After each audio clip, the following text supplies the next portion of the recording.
हो गए हैं तैयार, वो खड़ी है हमारी मम्मी हमें जाते हुए देखते हुए, और हम जा रहे हैं फ़िलहाल मन्नत को लेने। तो फ़िलहाल मैडम को लेने जा रहे हैं उनके घर पे, और लगभग बज गए हैं 11 सवा 11। ट्यूसडे का दिन है। अब देखिए रिटर्न हमारा कब तक होता है, रिटर्न का हिसाब किताब भी देखना है फ़िलहाल। और गाड़ी में आ गया हूँ, तैयार हो गया हूँ भैया, क्योंकि मैडम का ऑर्डर था थोड़ा सा कि सही से हुलिया करके आना, तो हुलिया तो शायद सही है। तो लेट्स गो और फिर मुलाकात करते हैं। सो गाइस कॉलोनी से निकल रहे हैं बाहर फ़िलहाल, और पहले गाड़ी में थोड़ा सा ज़रा तेल वेल का हिसाब किताब करवा लें, तो चलते हैं पंप की तरफ।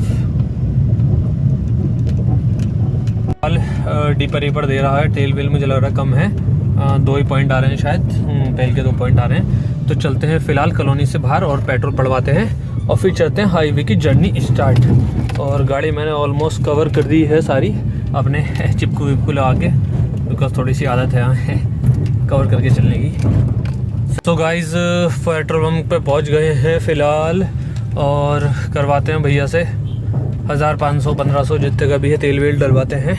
तो ये आ गए हम पंप पे, और तेल डलवाते हैं। ज़रा पेट्रोल पंप पे मोबाइल यूज़ नहीं होना चाहिए। तो आज की जर्नी हमारी कहाँ से स्टार्ट है, ये है हमारा 52,033 किलोमीटर पे है। तो शाम को दिखाएंगे कि हमारी लोटा फेरी लगभग कितनी रहती है।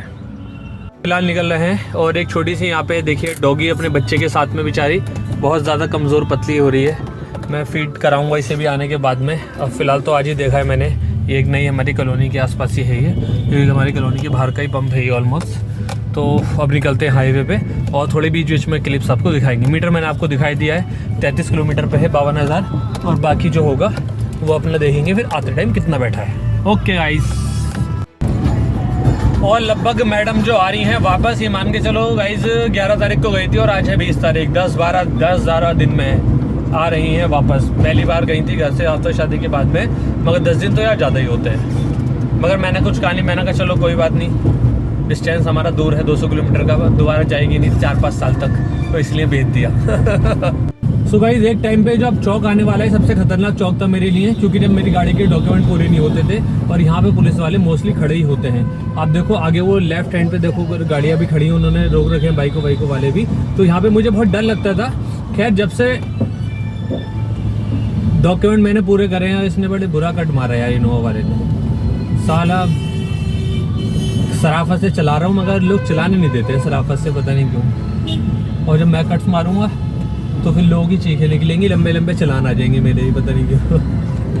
खैर फॉरगेट, ऐसे चीज़ें बहुत सारी मिलती हैं, ऐसे लोग इंसान रास्ते में, और सबकी बाह बहने करने लगूंगा तो फिर मुझे भी टाइम लग जाएगा अपनी मंजिल पे पहुंचने में। खैर निकलते हैं, ऐसे लोगों को फॉग है, आगे जाके बीट करते हैं इनको, हाईवे पे आएंगे तब इनसे मुकाबला करेंगे, गली में क्या इनसे मुकाबला करना फ़िलहाल। और ये लगभग ये अपना एक नया पुल बना था, ये साई हॉस्पिटल के पास में, ये हमारा वो वाला पुल है जो अब चालू हो गया। पहले इस पुल में बहुत जाम रहता था क्योंकि सिंगल था, अब ये जो है गवर्नमेंट ने थोड़ा काम कर आके डबल कर दिया है। तो अब यहाँ पे रुकना नहीं पड़ता, हल्के फुल्के बैटरी वाले थोड़ा बहुत जो नुक्स कर देते हैं। और मेरे आगे भी ऑलमोस्ट वही चल रही है, सेम एस दिल्ली नंबर ही जा रही है, तो भाई पूरी भरी पड़ी है। तो इनसे सवारी शेयर कर लूँ 1-2 दिल्ली पाती है खैर सवारी ऐसे। वो इनोवा देखिए इससे आगे जो जा रही है, एक छोटा आदमी टेम्पो जा रहा है, उससे आगे, उसने बहुत ही बुरा कट मारा है। पता नहीं, मुझे लगता है हल्की सी पंपर मार भी दी हो, तो पता नहीं मेरे को। खैर देखते हैं। तो ये साई हॉस्पिटल के आगे आ रहा है, और उसे हम ऑलमोस्ट क्रॉस करके और निकलेंगे। पहले मेरा जब मैं दिल्ली से एक्चुअली स्टार्टिंग में शिफ्ट हुआ था, तो मैंने यहाँ पे अपना एक सेटअप भी डाला था। सेटअप दिल्ली में चल रहा है, बट यहाँ पे वो सक्सेसफुल नहीं हुआ, क्योंकि दिल्ली एक स्मार्ट सिटी है, और ये जो है यूपी फ्यूचर स्मार्ट सिटी है, तो समय लगेगा। दिल्ली के एक एरिया में जितनी पॉपुलेशन और व्हीकल्स होते हैं, मेरा व्हीकल से रिलेटेड काम था, तो वहाँ पे पूरे मुरादाबाद के अंदर वो होते हैं, तो थोड़ा सा इसलिए वो चीज़ें रहती हैं। खैर नॉट एन इशू। और यही है वो साई हॉस्पिटल जो सामने आपके आ रहा है, जिससे बड़ा एच बन रहा है हॉस्पिटल। और ऑलमोस्ट 15 मिनट हो गए मुझे ज़रा सा अभी 10 किलोमीटर पार करने, मेरे को रेस्ट का टाइम है, और 5 किलोमीटर बाद जो है मुझे फिर वो हाईवे मिलेगा। सो गाइस वीडियो को थोड़ा सा करते हैं शॉर्ट, और लंबी वीडियो बनाने से बेहतर सामने जो है अब तो आपको दिख ही रहा होगा, ऑलमोस्ट जो है हाईवे होगा। मैं अपने पाइप पर नीचे कर लूँगा। हाँ, तो ये सामने आप देखो दूर दूर तक अब तो ये हाईवे है, और हाईवे पे आ गए तो हाईवे की स्पीड हाईवे के हिसाब से सब कुछ चलती है, आपको पता ही है। ऑलमोस्ट 120-100 पे नॉर्मली स्पीड रखती रहती है।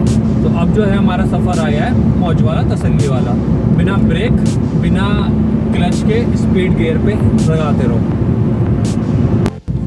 तो गाइज ऑलमोस्ट हम ये बाहर पहुंच गए हैं और आगे ये एक हमारी स्पेशल मतलब मान्यता वाली दरगाह आ रही है। हज़रत शहीद भूरे खां शहीद साहब की ये दरगाह है और इसको काफ़ी मानते हैं। और मोस्टली यहाँ पे आप जाते देखोगे हर गाड़ी मोस्टली यहाँ पे रुकती है और कुछ ना कुछ अपने हिसाब से जो भी उनको मन्नत होती है मांगते हैं या डोनेट करते हैं। तो आप देखो आगे एक गाड़ी वाइट रुकी है और एक इस पे और चीज़ है, जैसे ये लोग खड़े हुए हैं ना तो इनको देने के लिए यहाँ पे साफ मना लिखा गया है, क्योंकि मैंने इस चीज़ को खुद अपनी आंखों से देखी है। लोग लेते हैं और उसके बाद में ऑलमोस्ट अपनी जेबों में भी डाल लेते हैं। ये वो दरगाह है और काफ़ी मान्यता है।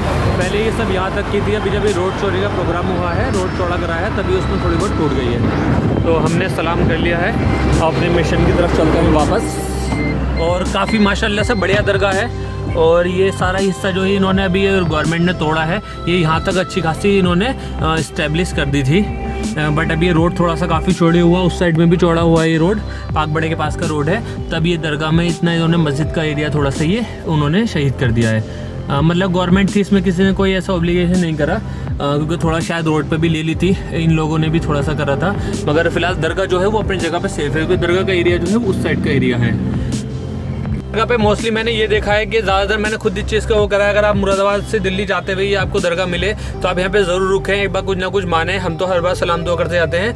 हज़रत भूरे खां शहीद साहब की ये दरगाह है और मोस्ट चीज़ ये, अगर आप इसमें कुछ भी डोनेट पैसे करते हैं तो आप उस गुल्लक में ही डालें। 2 मिनट का समय लगता है, मैंने खुद देखा इस बात को। हम दरगाह में जैसे कई बार लोग आते हैं तो ये क्या करते हैं, उसमें से अगर 2 नोट दिए तो 1 नोट डाला, 1 इनके अपनी जेब में रखा। इनको भी अलग से मिलता होगा, उसमें से इनको खर्चा अगर यहाँ के हैं तो देते होंगे, मगर वो पैसे जो हम दे के जा रहे हैं दरगाह में डालने के लिए, दरगाह के जो चीज़ों के लिए, खर्चों के लिए ये उसमें कर रहे हैं, अपनी उसे दे रहे हैं, तो वो चीज़ थोड़ी सी डिफरेंट होती है। खास तौर से बॉक्स पे भी लिखा हुआ है, मैं आपको फिर कभी दिखाऊंगा कि आप चंदा या जो भी आप उससे कब बोलते हैं उसको पैसों को आप गुल्लक में ही डालें। तो ये स्पेशल चीज़ें ध्यान रखिएगा। फिलहाल थोड़ा सा फंस चुके हैं और ये लोग हैं जो कट मार मार के जाम लगाते रहते हैं रास्तों में। और फिलहाल ये गढ़ के पास में थोड़ा सा जाम चल रहा है, पता नहीं किस चीज़ का है, देखना पड़ेगा। मगर फिलहाल हाँ ये है कि जाम चल रहा है। देखो इन दोनों गाड़ियों ने उस लाइन से इस लाइन में आके ओवरटेक तो कर लिया, मगर ऑलमोस्ट जो है इनको वजह से सफ़र तो होती है। अब मान लो हम बेदियानी में जा रहे हैं, ये लाइन घुसेड़ देंगे, फिर अपनी गाड़ी ठुकेगी, फिर इनसे लड़ो, इनके सालों को चीज़ें फोड़ो, इनको मारो पीटो, ये काम करो। तो बड़ी गलत बात है यार ये। अब दोनों लाइन में आ रहे हैं क्योंकि अब घुस गए। तो खैर फिलहाल गढ़ के पास में थोड़ा सा जाम लग रहा है, किस वजह से लग रहा है मुझे नहीं पता। और 5 मिनट ही हुए हैं मुझे अभी अपडेट इस जाम में फंसे हुए, और शायद टोल के आसपास का जाम में देखना पड़ेगा आगे, या कोई पता नहीं एक्सीडेंट हो, क्या है क्या नहीं है। कुछ लोग अक्लमंद होते हैं, हम रह गए, हमने ध्यान नहीं करा जाम है या नहीं है। कुछ लोग रॉन्ग साइड से, यानी कि पीछे से ही वो रॉन्ग साइड लेके आ रहे हो, बगल से साइड साइड निकल रहे हैं, और हम जो है यहाँ पे फिलहाल जाम का सामना कर रहे हैं। तो खैर ये ज़िंदगी की जो है फिलॉसफी है कि आपको हर जाम के बाद आज़ादी है, हर गम के बाद खुशी है, खुशी के बाद गम है। तो अभी मज़े में हाईवे में टापम टाप आ रहे थे, तो अब 10 और 5 पे भी चलानी पड़ेगी जब 120 पे चलाइए। तो खैर देखते कितनी देर का जाम है, आपको बोर ना करते हुए आगे बढ़ते हैं। जाम की वजह मिल गई है और एक साइड का जो रोड ख़राब हो रहा है और दूसरी साइड जो है रोड पड़ रही है। तो बेसिकली यही वजह थी जाम की। इसका मतलब कोई वैसा जाम नहीं है, बस ये खुल गया। ये अक्लमंद लोग हैं जो रॉन्ग साइड से जा रहे हैं और रोड पड़ रहा है। ये भी हमारे भले के लिए काम हो रहा है यार, थोड़ा बहुत जाम भी झेला करो। बड़े कमीने लोग हो यार, तुम सब साइडों से निकल रहे हो, हम यहाँ पर है। खैर अच्छी बात है, नेक्स्ट टाइम जैसे अभी आना जाना होगा तो ये थोड़ा सा बेटर हो जाएगा लुक। और रोड बननी है तो फ़ायदे का ही काम है और लोगों को इसको फॉलो करना चाहिए, जैसे हम कर रहे हैं अपनी लाइन में जाम में लग के। लोगों को ये गलत बात है जो आप रॉन्ग साइड जा रहे हैं सारे के, आप देखिए ज़्यादातर ये लोग ये रॉन्ग साइड निकल रहे हैं, गलत बात है ये सब आप लोगों की। प्लीज़ जो मेरी वीडियो को देखें वो अपनी लाइन को फॉलो करें, इसकी वजह से रास्ता हमेशा ख़राब होता है। सो बेसिकली गाइज ये फाइनली तीसरा वाला टोल आ गया है जो गाज़ियाबाद का टोल है, हार्डली सामने आपको दिख ही रहा होगा। और एक टाइम पे ये टोल जो था इस पे देते थे 20 और 25 रुपये, 15 रुपये जब आधा हो गया था। और कई बार तो मैं इस टोल पे खाली लड़के ही निकल गया हूँ क्योंकि यार थोड़ी बहुत तो रहती है ना, तो वही बात होती है। तो फिलहाल अब इतना, अब मसले ये वही है कि सरकार ने सब चीज़ें ऑटोमेटिक कर दी है। पहले तो लोग खुद ही खड़े रहते थे, हाथ से उठा दिए वो दुनिया भर के चोचले, तो हम भी वही काम करते थे। अब फिलहाल इस पर आपको 125-30 रुपये का टोल है। ध्यान नहीं यार प्रॉपरली, काफ़ी दिन हो गए ना, और भी फास्टैग होता है तो वैसे इतना ध्यान नहीं रहता चीज़ों का। 125-30 रुपये का समथिंग शायद इस पर जो है वो टोल ऑलमोस्ट है। तो अभी आगे एक गाड़ी खड़ी है हमारे, वो क्लोज हो गई है, और उसके बाद में अपना ही नंबर है 4 और मैसेज आ ही जाएगा। शायद 125 रुपये का है, बोर्ड हमारा उठ गया है, तो इसे कहते हैं फास्टैग VIP एंट्री। और तीसरा टोल पार कर लिया है, तो ऑलमोस्ट दिल्ली इसका मतलब पहुंच चुका हूँ। 11:30 बजे 11:25 पे घर से निकला था, लगभग अब इस समय 1:40-45 हो रहे हैं। 2.25 घंटे में तीसरा टोल पार कर लिया है। तो एवरेज रूट का बीच में रुका एक जगह पे, काम भी करा थोड़ा सा, 2 मिनट का कुछ काम था, तो सब मिला के एवरेज अच्छा बैठा है स्पीड का। और अब सीधे अब मेरे ख्याल से एक छोटा सा काम है, सिस्टर के यहाँ पे जाना है, यानी कि जो मेरी बहन है नैना के यहाँ पे जाना है। और वहाँ से वैसे उन लोगों ने मन्नत के लिए कपड़े लिए थे, वो कपड़े कलेक्ट करने, तो वो कपड़े कलेक्ट करने जो उन लोगों ने मन्नत के लिए थे। मम्मी ने कुछ कपड़े नैना से खरीदवाए थे, बिकॉज दिल्ली से बाहर तो मैं रहता हूँ, तो आपको पता है दिल्ली में थोड़ी क्वालिटी अच्छी मिल जाती है, प्राइस वाइज भी अच्छे मिल जाते हैं। जो वहाँ पे आप ले रहे हो 3-4 हज़ार का सूट, और वो क्वालिटी नहीं है। अगर आप 4-5 हज़ार रुपये एक सूट के लिए खर्च कर रहे हो, तो that means you deserve more better. तो आपको कुछ डिजर्व करते हो कि हमें कुछ क्वालिटी मिले, बट वहाँ पे क्वालिटी नहीं है। मतलब वही चीज़ यहाँ पे आपको 1500-2000 में मिल जाएगी, तो 5000 की क्वालिटी यहाँ से लो ना, वो चीज़ है जो वहाँ पे 20,000 रुपये क्वालिटी हो। तो दैट्स वाई यहाँ से कुछ कपड़े कलेक्ट करे हैं। और बेसिकली अब हम नैना के यहाँ पहुँचते हैं, और छोटा जो हमारा शहजादा है अरसलान, मेरा भांजा, उससे मिलते हैं, और फिर उसके बाद में मन्नत को पिकअप करेंगे। अब सीधा होगा नैना घर पर नेक्स्ट टाइम। हाँ जी, एक घड़ी वो घड़ी इसके पीछे लगा नहीं सकता, क्योंकि यहाँ पे इनका बेसिकली दरवाज़ा है। तो हम आगे जाके देखते हैं, हमें वहाँ पे कहीं भी जगह मिल जाए। मंगल का दिन है, तो होप सो दुकानें बंद होंगी। हाँ, यहाँ खड़ी कर सकता हूँ गाड़ी फिलहाल में। ठीक है, पहुँच गया हूँ फिलहाल हमें घर पे, और जाना है 4थी मंजिल पे, बस 2nd 3rd फ्लोर। तो भैया चलते हैं।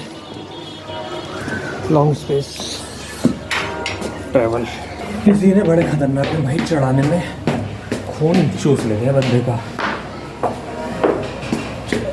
यहाँ से पता नहीं चलता, ऊपर जाके पता लगता। 100 क्या कोई थी, 200 किलोमीटर गाड़ी चला के आओ, फिर 4 मंजिल ये चढ़ो, 10 किलो से जूतों का भी सामान लो। खैर पहुँच गए। बिल्लू, अरे बिल्लू आ गए, बिल्लू है, बिल्लू को देख लो, बिल्लू को देख लो, बिल्लू कहाँ है? कौन है ये? कौन है बिल्लू, ये कौन है? कौन है? हैं? पहचाना नहीं है भाई, बिल्लू पहचानी नहीं भाई, अपनी शक्ल नहीं पहचानी बिल्लू है। अरे ये कौन है? ये कौन है भाई? ये कौन है? अरे वाह, बड़े कंफ्यूजन में ये तो बिल्ली। अरे वाह, अरे वाह, हाँ पहचान गए बिल्लू, पहचान गए। हम दोनों थे ये, हैं? देखो हम दोनों